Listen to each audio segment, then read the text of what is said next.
Assalamu alaikum hürmetli görmeli Uyghur Axbarat Merkezi'nin haftalik haberler programımıza hoş geldiniz. Ben Muhammed İzzet. Aldı bilen haberlerimizden asasi mazmunlarını tanıştırırız. Xitay bütkül sahalede urushga tayyorlanmoqda. Balochiston'daki namoyishchilar Xitoyni tashvishga soldi. Xi Jinping Sharqiy Turkiston, Hindiston chegarasi bo'yi turishliq Xitoy askarlariga so'z qildi. Dünya Uyghur qurultiyining Angliya hukumat ustidan sungan arzi rad qilindi. Tövende dehtanlı haberlerimizden tepsili mazmunlarda olsun. Washington vaqt gazetorning 18 yanvardagi xabarga ko'ra, Amerika Dengiz armiyasi istixborot idorasining boshlig'i mayor general Michael yaqinda qilgan so'zda Xitoy armiyasining har bir jang sohasida kishini cho'chitadigan suratda kuchini zo'raytayotganligini bildirgan. O 11 yanvar istixborot va davlat bexatarlik ittifoqi nomli xususiy tashkilotga mundaq degan.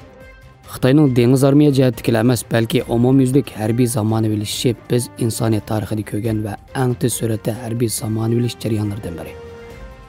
Shundaqla u Xitoyning mudofialanish ehtiyojidan bakla olqib ketgan.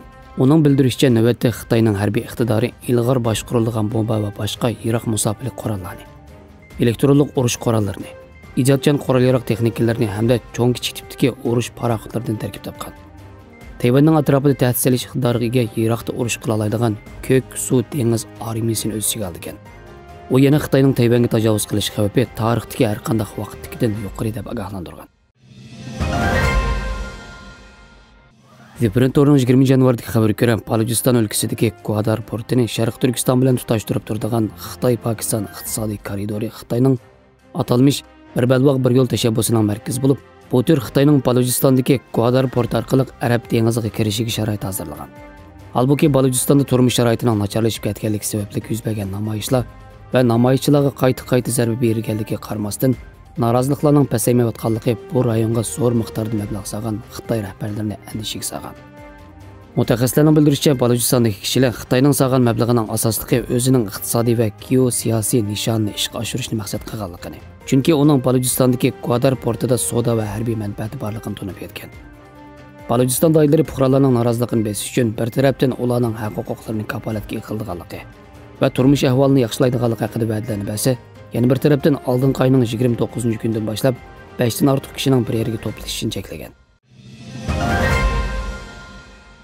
The Hindu to'rining 20 yanvardagi xabarga ko'ra, 1-oyning 18-kuni kechda Xitoy raisi Xi Jinping to'limi oz uchraydigan tarzda Sharq Turkiston, Hindiston chegarasi bo'yida turishliq Xitoy armiyasining ofitser askarlariga videolik so'z qilgan.